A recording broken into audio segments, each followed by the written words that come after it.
Hi friends, welcome to my channel my family dairy. ఎలా ఉన్నారండి? అందరూ బాగున్నారా? నేను కూడా బాగున్నానండి. మీరందరూ ఎలా ఉన్నారో నాకైతే కామెంట్ సెక్షన్లో కామెంట్ చేయండి. చాలామంది హోమ్ టూర్ చేయండి, హోమ్ టూర్ చేయండి, సామాన్లు అన్నీ సర్దేసిన తర్వాత అని చాలామంది అడిగారు. అయితే ఇవాళ నేను ఇల్లు సర్దుకుంటూ హోమ్ టూర్ చేద్దాం అనుకుంటున్నాను. సో వీడియో అయితే చూస్తూ ఉండండి. అంటే ఇల్లుని నేను ఎలా సర్దుకున్నాను, అలాగే ఆ ఇల్లు మొత్తం కూడా మీకు అంటే నేను సర్దుతూ ఉన్నప్పుడు మీరు ఎలాగో చూస్తారు కదా, సో ఆటోమేటిక్గా హోమ్ టూర్ కూడా అయిపోతుంది. సో మొత్తం అన్ని రూమ్లు, కిచెను, అలాగే హాలు అవన్నీ ఎలా సర్దాను ఏంటి అనేది చూపిస్తాను. సో ఇవాళ ఫైనల్గా మొత్తం అంతా క్లీన్ చేసేసాను అనమాట. సో ఇవాళతో పని అంతా అయిపోయిందండి, అంటే సర్దడం అంతా అయిపోయిందనమాట. సో ఇంక ఇక్కడి నుంచి మన డైలీ రొటీన్ వ్లాగ్స్ అయితే ఇంకా హ్యాపీగా చేసుకోవచ్చు. ఏంటి అంటే ఇంకా ఒక రొటీన్లోకి మనం వెళ్ళాలి అంటే ఎక్కడ ఒక్క నీట్గా ఆర్గనైజ్ చేసుకుంటే అప్పుడు కొంచెం పనులు కూడా త్వరగా అవుతాయి కదా. సో ఇవాళతో అన్ని పనులు అయ్యాయి అనమాట. వచ్చి 1 వీక్ అయ్యింది, 1 వీక్కి అన్నీ అయ్యాయి. సో ఇంక ఇక్కడేమో ఇవాళ లంచ్ బాక్స్లోకి ఫస్ట్ అయితే ఇంక ఉదయాన్నే వంట చేసేస్తూ ఉన్నాను, అందరికీ కలిపి అనమాట. దొండకాయ వేపుడు ఈ మధ్య నేను మార్నింగే వంట చేసేస్తూ ఉన్నాను, మధ్యాహ్నానికి నాకు పిల్లలకి కూడానా. సో పిల్లలకైతే ఇంకా స్కూల్స్ స్టార్ట్ అవ్వలేదు, వాళ్ళకి గురువారం నుంచి అనమాట స్కూల్స్. సో ఇంక ఇక్కడ ఏంటి అంటే దొండకాయలు నైటే కట్ చేసి ఫ్రిడ్జ్లో పెట్టేసుకున్నాను. ఇంకా పాలు కూడా ఆల్రెడీ కాచిన పాలే కాబట్టి జస్ట్ కాస్త ఒక 5 మినిట్స్ పాటు మరగబెట్టి ఇలా కలిపి పక్కన పెట్టేస్తే ఫస్ట్ మా వారికేమో కొంచెం వేడిగా ఇచ్చేస్తాను. పిల్లలు లేచి తాగేసరికి అవి చల్లారిపోతాయి అన్నమాట. ఇంకోటి ఏంటి అంటే నేను వేసేది బెల్లం పౌడర్ అనమాట. అది డిమార్ట్లో కూడా దొరుకుతుంది, బూస్ట్ అయితే కాదు, అంటే అడిగారు అందుకనే చెప్తున్నాను. సో అది ఇంకా మా వారికైతే గ్లాస్ పాలు ఇచ్చేసి ఇంకా పిల్లల్ని అయితే లేపాను. వాళ్ళైతే ఇదిగో అదిగో అంటున్నారు కానీ అస్సలు త్వరగా లెగట్లేదండి, వాళ్ళతో బాగా ఇబ్బంది అయిపోతూ ఉంది. ఇంక ఇక్కడేమో ఈ కడాయి లింక్ కూడా అడుగుతున్నారండి, అంటే ఈ కడాయి చూపించిన ప్రతిసారి కూడా. సో ఈ కడాయి ఏంటి అంటే నేను డీమార్ట్లో తీసుకున్నాను, ఇది 800 రూపీస్ పడింది. చెన్నై వెళ్ళినప్పుడు అక్కడ తీసుకున్నాను అనమాట. మనకి ఇక్కడ ఇలా లేదు, అంటే ఈ డిజైన్లో లేదు, అంటే వేరే మోడల్ ఉందన్నమాట. కడాయి అయితే మాత్రం ట్రిపుల్ లేయర్ కడాయే. సో ఎవరైనా తీసుకోవాలి అనుకుంటే డీమార్ట్లో ఒకసారి చూడండి, నా దగ్గర అయితే లింక్ లేదు. ఇంకా దొండకాయ వేపుడులో ఫస్ట్ అయితే పోపు పెట్టేసుకొని ఉల్లిపాయలు వేయించుకున్నాను. ఉల్లిపాయలు వేగిన తర్వాత దొండకాయల్ని ఇలా కట్ చేసుకున్నానండి, కొంచెం పొడవుగా కట్ చేసుకున్నాను. వాటిని వేసేసి ఉప్పు పసుపు వేసి మూత పెట్టేశాను అనమాట. ఇంకా మజ్జిగ పులుసు చేస్తున్నాను. ఇది ముందు రోజు పెరుగు తోడు పెట్టుకున్నాను, అసలు మీగడేం తీయకుండా అలా చిక్కటి పాలు తోడు పెట్టాను అనమాట. చూడండి ఎంత గట్టిగా ఉందో, అంటే గేదె పాలతో చేసిన పెరుగు అనమాట. అంటే అర్థమైపోద్ది మనకి, ప్యాకెట్ పాలతో అయితే ఇలా రాదు, ప్యాకెట్ పాలతో కాస్తేనే వాటర్ వచ్చేస్తుంది. ఇదేమో బాగా చిక్కటి గడ్డ పెరుగు, దీంతో లస్సీ చేసుకుంటే చాలా బాగుంటుంది. కాకపోతే ఇంక ప్రస్తుతానికి నేనైతే మాత్రం మజ్జిగ చారు చేస్తూ ఉన్నాను. సో బాగా కలిపేసి అందులో మనకి ఎంత కావాలో అంత వాటర్ వేసుకొని, అంటే కొంచెమే ఉంది కదా పెరుగు, అందుకని చెప్పి పెరుగు చారు కాకుండా మజ్జిగ చారు లాగా చేస్తున్నాను. సో దానికోసం అయితే ఫస్ట్ కాస్త జీలకర్ర ఆవాలు పోపు పెట్టుకొని పచ్చిమిర్చి, ఎండుమిర్చి, కరివేపాకు, ఉల్లిపాయ అన్నీ కూడా మంచిగా వేయించుకొని కాస్త పసుపు వేసేసాను. ఆ తర్వాత కొంతమంది అయితే నచ్చితే శనగపిండి కూడా పోపులో వేసేసి కొంచెం వేయించి పచ్చివాసన పోయిన తర్వాత శనగపిండిని ఈ మజ్జిగ అందులో వేసేసి బాయిల్ చేస్తారు. నాకు ఎందుకో అలా నచ్చలేదండి, జిగురుగా ఉంది. నాకు ఎందుకు అది ఆ మజ్జిగ అంతా చల్లగా ఉంటేనే బాగుంటుంది, మజ్జిగ అంటే వేడిగా ఉడికితే నాకు ఎందుకో నచ్చలేదు, అందుకే నేను అలా చేయను, ఎప్పుడు ఇలా చేస్తాను. మజ్జిగ వేసేసిన తర్వాత స్టవ్ అయితే ఆపేస్తాను. సో అప్పుడు మజ్జిగ చారు అయిపోద్ది. ఇంక ఇక్కడేమో వేపుడు కూడా బాగా వేగిపోయిన తర్వాత కారం ఒకటే వేసాను, శనగపిండి కూడా వేస్తాను. ఇందులో కనుక శనగపిండి వేసుకుంటే చాలా బాగుంటుంది, కాకపోతే ఇంక నేను ఇవాళ వేయలేదు, ప్లెయిన్ కారం ఒకటే వేసేసాను అనమాట. ఆ తర్వాత సేమియా ఉప్మా అయితే చేస్తున్నాను. ఏంటోనండి దోశకి ఇడ్లీకి అస్సలు కలపట్లేదు, ఇంకా కలిపి పెట్టుకోవాలి పిండి, ఇంట్లో పనులతోనే సరిపోతూ ఉంది. సో ఇంక దోశకి ఇడ్లీకి కనుక వేసేస్తే ఒక పని అయిపోద్ది అనమాట. ఎప్పుడైనా వంట చేయలేనప్పుడు దోశ పిండి ఉందనుకోండి అని చెక్క ఒక 2 దోశలు వేసుకొని తినేయచ్చు. మెయిన్గా ఏమైందంటే గ్రైండర్కి ఆ ప్లగ్ పాయింట్ ఉంటుంది కదా, అది ఆ ప్లగ్ అది పోయాయండి. వీళ్ళు ప్యాక్ చేసేటప్పుడు ఆ ప్లగ్ పాడైపోయింది, ఎలా ప్యాక్ చేశారో మరి. సో దానివల్ల ఇంకా మిక్సీలోనే చేసుకోవాలన్నమాట ప్రస్తుతానికి. మా వారికి చెప్పాను రిపేర్ చేస్తాను అని చెప్పారు. ఇంక ఈ లోపల సేమియా ఉప్మా అయితే రెడీ అయిపోయింది. అంతే అనమాట. ఇంకోటి ఏంటంటే వీడియో చివరి వరకు చూడండి. ఇవాళ మీకు ఒక మంచి స్నాక్ రెసిపీ చూపించాను. పిల్లలు చాలా ఇష్టంగా తింటారనమాట. సగ్గుబియ్యం వడలు. సగ్గుబియ్యం వడలు అనొచ్చు, లేదంటే ఆలు సగ్గుబియ్యం టిక్కాస్ అనొచ్చు. అంటే రెండిటి కాంబినేషన్లో చేశాను. సాఫ్ట్గా చాలా క్రిస్పీగా సాఫ్ట్గా ఉండే స్నాక్ అనమాట. అది చాలా టేస్టీ స్నాక్. సో చూస్తూ ఉండండి. సో ఇంక ఇక్కడ ఏంటి అంటే అన్నీ చేసేసి మా వారికి బాక్స్ పెట్టేశాను. అలాగే మిగిలింది ఇలా గిన్నెల్లోకి తీసేసాను. అవి పెద్ద గిన్నెలు కదా, సో అవి ఏంటి అంటే ఇంక కడిగేస్తాను అనమాట. అంటే డిష్ వాషర్లో పెట్టేస్తాను. అందుకని చెప్పి అవన్నీ కూడా గిన్నెలోకి తీసి పక్కన పెట్టేసుకున్నా.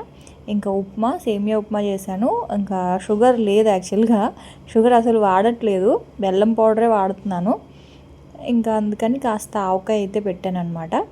ఆ తర్వాత ఇంక మా వారికి ఇచ్చేసాను. బాక్స్ కూడా ప్యాక్ చేసేసిన తర్వాత ఇంకా నేను కూడా ఫ్రెష్ అయిపోయి టిఫిన్ తినేసాను. ఎందుకంటే ఇల్లంతా ఒకసారి కడగాలి, అది తుడవాలి, మాప్ పెట్టాలి, అన్నీ ఎక్కడక్కడ నీట్గా ఆర్గనైజ్ చేయాలి అంటే కాస్త ఓపిక ఉండాలి కాబట్టి ఇంక నేను కూడా ఫ్రెష్ అయిపోయి ఉప్మా అయితే తినేసాను. తినేసిన తర్వాత ఇంక మొత్తం అంతా క్లీన్ చేస్తున్నానండి. ఫస్ట్ అయితే సోప్ పెట్టేసి మొత్తం అంతా ఇది కడిగేసాను. కడిగేసిన తర్వాత ఇలా క్లాత్ పెట్టి తుడిచేస్తున్నాను. మామూలుగా ప్లాస్టిక్ది ఇట్లా వైప్ చేసుకునేది ఉంటుంది కదండి ఒకటి, అది నేను అన్నీ వైజాగ్లోనే వదిలేశాను. బకెట్లు, సోప్ డబ్బాలు, ఆ తర్వాత మగ్గులు, అవన్నీ, ఆ తర్వాత డెటాల్ హ్యాండ్ వాష్వి ఉంటాయి కదా డబ్బాలు, అవి అన్నీ అక్కడే వదిలేశాను. ఇంకా అవన్నీ ఏం తీసుకొస్తాంలే అని చెప్పేసి ఇంకా అందుకని ఇప్పుడు అవన్నీ కూడా మళ్ళీ కొనాలి. డీమార్ట్కి అయితే వెళ్ళాలి. డీమార్ట్కి వెళ్ళాలంటేనే భయం వేస్తుంది. ఎందుకంటే అక్కడ చూసినవన్నీ కార్ట్లో వేసుకుంటాం కదా. సో ఈ మంత్ అస్సలు బడ్జెట్ లేదనమాట. మనం ఏమీ కొనకూడదు అని వెళ్ళినా సరే 1000 రూపాయలు అయిపోద్ది. అలాంటిది కొనాలి అని వెళ్తే 4000 5000 అవుతుంది. అందుకే ఇంక ఈ మంత్ వెళ్ళకుండా ప్రస్తుతానికి ఉన్న వాటితోటే అడ్జస్ట్ చేస్తూ ఉన్నా అనమాట. తర్వాత ఆ కిచెన్ అంతా నీట్గా గ్యాస్ బండ్ అంతా కడిగేశాను. ఆ తర్వాత సాల్టు వచ్చేటప్పుడు జాడీల్లో ఉంటే పడిపోద్దని ప్లాస్టిక్ డబ్బాల్లో అయితే వేసి ఉంచాను. ఇప్పుడు అవన్నీ కూడా తీసేసి మళ్ళీ ఆ జాడీల్లో అయితే పెట్టేశాను. ఆ తర్వాత ఇవన్నీ కూడా మసాలా పొడి డబ్బాలన్నమాట, చిన్నవి. గరం మసాలా, చాట్ మసాలా, మ్యాంగో పౌడరు, తర్వాత ఆరిగానో, ఇట్లా ఇవన్నీ కూడా ఇలా ఇందులో పెట్టేశాను. అలాగే క్రిస్టల్ సాల్ట్, అలాగే నార్మల్ సాల్ట్ ఇలా పెట్టేసుకున్నాను. ఆ తర్వాత ఇది ఆయిల్ పెట్టుకోవడానికి ఇక్కడేమో ఇలా పెట్టా. ఎందుకంటే ఆయిల్ జిడ్డు కింద గట్టు మీద అయిపోతుంది కదా, సో అలా అవ్వకుండా ఇలా పెట్టుకున్నాను అనమాట. సో మళ్ళీ కొంచెం మనకి కొంచెం కలర్ఫుల్గా ఉండాలి కదా. ఈ మొక్కలన్నిటినీ తెచ్చాను కానీ ఎక్కడ పెట్టాలి అని చెప్పి 1 వీక్ నుంచి ఇలా ఇంట్లోనే ఉంచాను, ఎక్కడెక్కడ పెట్టలేదన్నమాట. సో ఫైనల్గా అన్నీ నీట్గా ఆర్గనైజ్ చేసుకుంటూ ఉన్నాను. అంటే ఒక్కొక్క రోజు ఒక్కొక్క పని పెట్టుకున్నానండి. మీరు చూస్తూనే ఉన్నారు కదా వీడియోస్లో. ఒక రోజేమో కిచెను, ఒక రోజేమో బట్టలు, ఇంకో రోజేమో పూజ మందిరము. ఆ తర్వాత ఈరోజు ఫైనల్గా ఏంటి అంటే మొత్తం ఇల్లంతా క్లీన్ చేస్తున్నాను. యాక్చువల్గా ఏమైంది అంటే నాకు ఇంట్లో చేరిన సెకండ్ డేనే పీరియడ్స్ వచ్చేసాయి అనమాట. సో అప్పుడు ఒక 3 డేస్ పాటు ఇంకే పనులు చేయలేదు, ఎక్కడ పనులు అక్కడ ఆపేశాను. సో దానివల్ల ఇన్ని రోజులైనా టైం పట్టింది. సో ఇప్పుడు ఏంటి అంటే ఇంక కంప్లీట్గా 5 డేస్ అయిపోయాయి కాబట్టి ఇంకా బట్టలు అవన్నీ కూడా సర్దేశాను అనమాట. ఇంక ఇప్పుడు ఫైనల్గా అన్ని కటన్స్ అవన్నీ కూడా నేను మొన్న వేయలేదు, అన్నీ కూడా ఆ రూమ్లో పెట్టేశాను. 2 రూములు ఉన్నాయి కదా, సో 2 రూముల్లో ఇంకొక రూమ్లో పెట్టేసి లాక్ చేసేసాను అనమాట. బట్టలు అవన్నీ ఏం ముట్టుకోకుండా ఎందుకులే అని చెప్పి. సో ఇప్పుడు స్నానం అంతా అయిపోయింది కాబట్టి బట్టలన్నీ ముందు రోజు అన్నీ మడత పెట్టేశాను. కటన్స్ అవన్నీ వేసేసాను. ముందు రోజు కూడా ఒకసారి ఇల్లు మాప్ పెట్టాను. ఇంక మళ్ళీ సెకండ్ టైం నాకేంటి అంటే అలాగా అలవాటు అనమాట. 5th డే 6th డే కుదిరితే 7th డే అలా ఇల్లు తుడుస్తూనే ఉంటారనమాట. మాప్ అయితే పెడుతూ ఉంటాను. కాకపోతే ఈ ఇల్లు కొంచెం పెద్దదే కాబట్టి అన్నిసార్లు పెట్టలేకపోవచ్చు ఇక మీదట. సో వారంలో ఒక 2 డేస్ అయితే ఖచ్చితంగా ఇల్లంతా పెట్టాలి కదా. ఇంకా కటన్స్ అయితే వేసేసాను. ఆ తర్వాత ఇంకా బెడ్షీట్స్ అవన్నీ కూడా మార్చేస్తూ ఉన్నాను అనమాట, ఉతికినవి. సో నాకెందుకో ఈ బెడ్రూమ్లో ఈ కటన్స్కి బెడ్షీట్స్కి మ్యాచ్ అవ్వలేదేమో అనిపిస్తుంది. అలా అని ఇప్పుడు కొత్తవి కొందాము అని మా వారిని అడిగితేనేమో తిడతారు. అందుకే కామ్గా అయిపోయాను అనమాట. ప్రస్తుతానికి ఉన్నవే సర్దేద్దాంలే అలాగా అని చెప్పి. ఆ తర్వాత ఇక్కడేమో ఇటువైపు వచ్చిందనమాట కట్టను. ఇది చిన్న బెడ్రూము. సో మీకు నేను సర్దుతూ ఉన్నాను, పనిలో పని మీరు ఆ రూమ్ కూడా చూడొచ్చు నేను ఎలా సర్దాను ఏంటి అని చెప్పి. సో అంటే ఇల్లు కొంచెం పెద్దదే కాబట్టి ఎక్కడక్కడ అన్నీ నీట్గా ఆర్గనైజ్ చేసుకున్నానండి. కబోర్డ్స్లో బట్టలు అవన్నీ కూడా కబోర్డ్స్లోకి వెళ్ళిపోయాయి కాబట్టి ఎక్కడ కూడా అసలు ఏమంటారు చిరాగ్గా అట్లా ఏం లేవు. కాకపోతే చిన్నవి టేబుల్స్ అయితే కొనాలండి. అంటే బెడ్ పక్కన చిన్న స్టూల్స్ లాగా వస్తాయి కదా ఏమైనా పెట్టుకోవడానికి. సో అవైతే ఒక 2 కొందాం అనుకుంటున్నాను. కొన్ని ఉన్నాయి కొనాల్సినవి. అవన్నీ కూడా నోట్ చేసుకొని నెక్స్ట్ మంత్ అవన్నీ కూడా బయట ప్రైస్ ఎలా ఉంది, అలాగే మనకి మీషోలో కానీ ఫ్లిప్కార్ట్లో కానీ ఎలా ఉంది ప్రైజెస్ అన్నీ చూసి తీసుకుందాం అనుకుంటున్నాను. ఒక 1-2 మంత్స్ మాత్రం ఎక్కువ షాపింగ్లు అయితే ఏం చేయను. బాగా ఈ షిఫ్టింగ్ వల్ల మనీ అంతా చాలా బోల్డ్ అంతా ఖర్చు అయ్యింది. అనుకోవడానికేమో జస్ట్ ఏముందిలే వెహికల్కి 25,000 కదా అనుకుంటాం, కానీ కాదండి. చిన్నవి చాలా ఎక్స్ట్రా ఇంకో 25,000 అవుతుంది అనమాట. అంత ఖర్చులు అయితే ఉంటాయి ఈ షిఫ్టింగ్ అనుకుంటే చాలు. సో ఈ షిఫ్టింగ్ వరకే మాకైతే దాదాపు 50,000 పై మాటే అయ్యింది. ఓన్లీ షిఫ్టింగ్కే అనమాట, అంటే వైజాగ్ నుంచి ఇక్కడ రావడానికి. సో ఆ తర్వాత ఇంకా ఇదిగోండి మొత్తం అంతా కూడా సోఫా కవర్లు అవన్నీ వేసేసాను. నాకు సోఫా కవర్ల మీద ఇలాగా కుషన్ కవర్స్ పెడితే చాలా ఇష్టం. కాకపోతే ఇంక పిల్లలు వాటిని అస్తమాను కింద పడేయడం లేకపోతే పక్కన పడేయడం అలా చేస్తారని నేను వెయ్యను, కానీ ఇలా వేస్తే బాగుంటుంది కదా. సో మొత్తం అంతా కూడా ఇలాగా ఆ కర్టన్స్ అవన్నీ వేసేసి సర్దేశాను. నిజానికి ఇల్లు ఏమంటారు చాలా వైడ్ యాంగిల్లో చూపిస్తానండి. అంత పెద్దదైతే కాదు, కాస్త చిన్నదే. కాకపోతే కెమెరా ఇట్లా పెట్టడం వల్ల అలా కనిపిస్తుంది అనమాట. ఆ తర్వాత ఇంకా కిచెన్ అయిపోయింది, బెడ్రూమ్స్ అయిపోయాయి, హాల్ అయిపోయింది. ఇంక ఇది డైనింగ్ హాల్ అనమాట. ఆ డైనింగ్ టేబుల్ కూడా తీసుకోవాలని ఉంది, కానీ తీసుకోను, ఉన్నదాన్నే వాడతాను. అంటే కవర్ ఉంటుంది కదా టేబుల్ కవరు, ఆ టేబుల్ కవర్ వేసేస్తే సరిపోతుందిలే, ఎందుకు మళ్ళీ డైనింగ్ టేబుల్ అనిపిస్తుంది. అస్సలు ఇంకా ఎక్కువ మనీ ఖర్చు పెట్టకూడదని నేనైతే ఫిక్స్ అయిపోయాను మెంటల్గాన. ఎందుకంటే లాస్ట్ టైం మేము ఇల్లు షిఫ్ట్ అయ్యేటప్పుడు అసలు ఎన్ని సామాన్లోనండి, నా మీద నాకే కోపం వచ్చింది, ఇన్ని సామాన్లు ఉన్నాయి ఏంటి అని. అలా అని కొన్ని తీసుకొని వస్తాము, కొన్ని వదిలేసి వచ్చేద్దాము అనుకోవడానికి కూడా లేదు. అన్నీ అవసరం పడతాయేమో అని మళ్ళీ అదొక టెన్షను. అంటే వీడియోస్ కోసం గిన్నెలు అవన్నీ మళ్ళీ అవసరం పడతాయేమో అని. అప్పటికి మట్టి పాత్రలు ఉంటాయి కదా, కుండలు ఇట్లాంటివి, అవన్నీ వదిలేసి వచ్చాను. సో ఎప్పుడైనా నాన్ వెజ్ రెసిపీ వండాలి అంటే అవి ఉంటే బాగుండు కదా అని అనిపిస్తుంది. కానీ పర్లేదు, ఉన్న వాటితోనే చేద్దాంలే అని చెప్పి ఇంక అవన్నీ ఏంటంటే ఇంక మేడ మీద పెట్టేశాను అనమాట. ఆ తర్వాత అన్నీ నీట్గా సర్దేసి ఒకసారి ఇల్లంతా మొత్తం హాలు బెడ్రూమ్స్ అన్నీ కూడా మాప్ అయితే పెట్టేశాను. అవన్నీ ఆరిపోయిన తర్వాత ఇంకా ఇదిగోండి మెయిన్గా మ్యాట్లు కూడా కొన్నే ఉన్నాయి. చాలా ఎక్కువ అంటే రూమ్స్ ఉన్నాయి కాబట్టి మ్యాట్లు అయితే ఒక 8 మ్యాట్లు అవసరం పడేలా ఉన్నాయి. సో మ్యాట్ల కోసమైనా డీమార్ట్కి వెళ్ళి కొందాము అనుకుంటున్నాను, కానీ వెళ్ళండి డీమార్ట్కి. అప్పుడే చెప్పాను కదా, డీమార్ట్కి వెళ్తే మాత్రం ఖచ్చితంగా ఎంతో కొంత వదిలేస్తుంది, అవసరం లేని ఏదో ఒకటి కొంటాం. అందుకే ఇంక ఈ మంత్ మాత్రం అసలు వెళ్ళకూడదు డీమార్ట్కి అని మెంటల్గా ఫిక్స్ అయ్యాను అనమాట. ఆ తర్వాత ఇంకా మొత్తం అంతా సర్దేసి మెయిన్గా మొక్కలు ఇప్పుడు వీటిల్ని ఎక్కడెక్కడ పెట్టాలి అని చెప్పి. సో మీరు చూస్తున్నారు కదండి, అంటే హోమ్ టూర్ అంటే ఏంటి భారతి ఏం చెప్పకుండా అలా చూడమంటుంది అనుకోకండి. సో హోమ్ టూర్ అంటే ఇప్పుడు మీకు ఏంటి, కిచెన్ ఎలా ఉంది, బెడ్రూమ్స్ ఎలా ఉన్నాయి, ఇదే కదా. సో నేను సర్దుతూ ఉన్నాను, అలాగే మీరు చూస్తూ ఉన్నారు కదా రూమ్ అంతా ఎలా ఉంది అని చెప్పి. సో ఇది వచ్చేసి హాల్ అనమాట. సో నా దగ్గర బొమ్మలు అవన్నీ అయితే పెద్దగా ఏమీ ఉండవు, ఉన్న మొక్కలనే ఇలా పెట్టేసుకున్నాను. కానీ ఇంకొన్ని మొక్కలు ఉన్నా కూడా పెట్టుకోవచ్చు, కాకపోతే నేను అన్ని తీసుకొని రాలేదు, అంటే పెట్టుకోవచ్చో లేదో అని తెలియక చాలా మొక్కలు అయితే వదిలేసాను. ఉన్న మొక్కలనైతే ఇలాగా సర్దేసుకున్నాను అనమాట. సో ఎలా ఉంది అంటే ఈ హాలు బెడ్రూమ్స్ అవన్నీ బాగా సర్దుకున్నానా లేదా అనేది నాకైతే కామెంట్ సెక్షన్లో కామెంట్ చేయండి. సో మీకు ఆల్రెడీ కిచెన్ ఎలా సర్దుకున్నాను, తర్వాత బట్టలు అవన్నీ ఎలా సర్దుకున్నాను అవన్నీ చూపించాను కదా.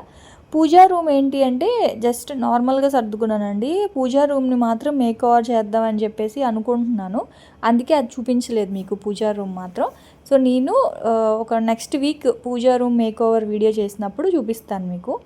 అయితే ఇంక ఇక్కడేమో ఈవినింగ్ స్నాక్ చెప్పాను కదా, సగ్గుబియ్యము ఆలు టిక్కీస్ అయితే చేస్తున్నాను.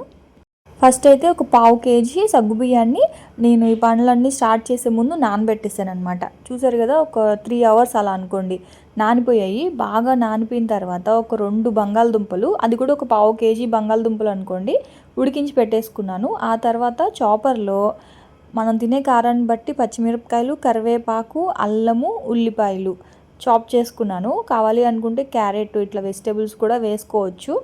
ఆ తర్వాత బంగాళదుంపల్ని ఇలా మంచిగా మెత్తగా పొటాటో మ్యాషర్ తోటి మ్యాష్ చేసుకోవాలన్నమాట. అయితే ఇక్కడ ఇంకొకటి చెప్పాలండి, మీరు బంగాళదుంప ఇష్టపడేలా ఉంటే బంగాళదుంప వేసుకోండి. ఒకవేళ మీరు కనుక బంగాళదుంప కొంతమందికి నచ్చదు కదా, సో బంగాళదుంప నచ్చని వాళ్ళు ఎంచక్కా బియ్యపు పిండి అయితే వేసుకోవచ్చు. కొంచెం పెరుగు అలాగే కొంచెం బియ్యపు పిండి అయితే వేసుకోండి. కొంచెము అంటే ఇప్పుడు ఒక పావు కేజీ కదా, ఒక అందులో హాఫ్ బియ్యపు పిండి అంటే ఒక 150 గ్రామ్స్ అలాగా బియ్యపు పిండి కనుక వేసుకుంటే మనకి గారెల్లాగా వస్తాయి. కరకరలాడుతూ బియ్యపు పిండితో కూడా చాలా బాగుంటుంది. సో ఇక్కడ ఏంటి అంటే పొటాటో మ్యాష్ చేసుకున్నాను కదా, సో అదైతే వేసేసాను. నా దగ్గర కార్న్ పౌడర్ కదండి, ఇది కార్న్ మీల్ అంటాం కదా, మొక్కజొన్న పిండి ఉంది. సో అదైతే జస్ట్ బైండింగ్ కోసం అని చెప్పేసి వేసాను, ఒక 2-3 స్పూన్స్. మీరు ఒక 2-3 స్పూన్స్ బియ్యం పిండి అయినా వేసుకోవచ్చు, కార్న్ఫ్లోర్ అయినా వేసుకోవచ్చు, మైదా అయినా వేసుకోవచ్చు, మీ ఇష్టము. కాకపోతే మొక్కజొన్న పిండి కమ్మగా ఉంటుంది, కొంచెం టేస్ట్ బాగుంటుంది కదా అని ఉందని వేసాను అంతే.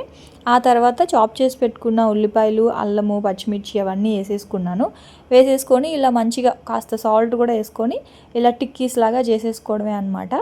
మళ్ళీ చెప్తున్నాను, మీరు పిల్లలు ఇష్టంగా తినాలి, సాఫ్ట్గా ఉండాలి అనుకుంటే బంగాళదుంప వేసుకోండి.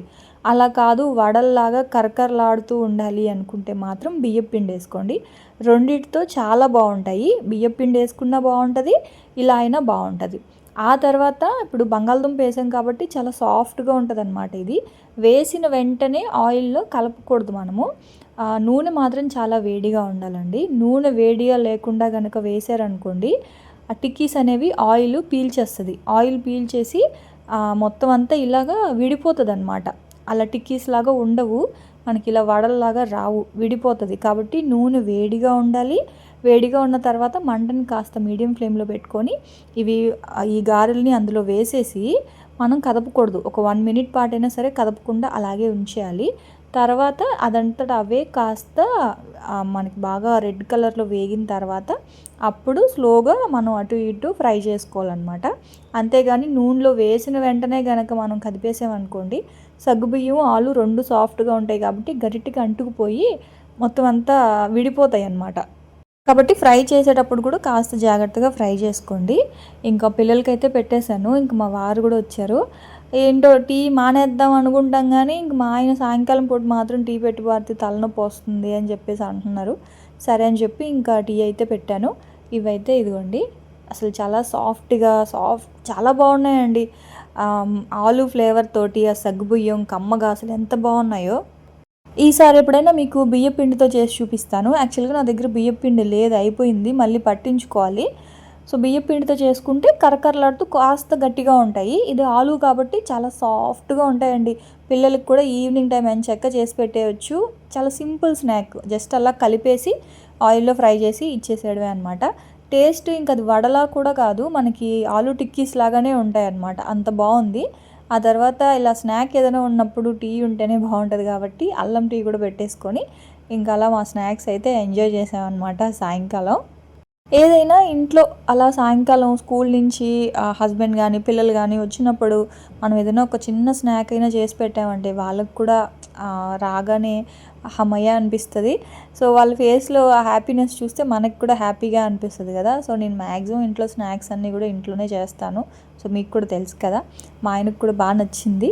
అలా తింటూ కొంచెం రిలాక్స్ అవుతూ ఉన్నారనమాట ఫోన్ చూసుకొని. ఇంక నేను కూడా ఒక కప్పు టీ అయితే తాగేసాను. సో అదండి ఇంక ఇవాల్టి వ్లాగు చూసారు కదా. రేపటి వ్లాగ్లో మళ్ళీ కలుస్తాను. అప్పటి వరకైతే ఉంటాను. Bye friends, bye.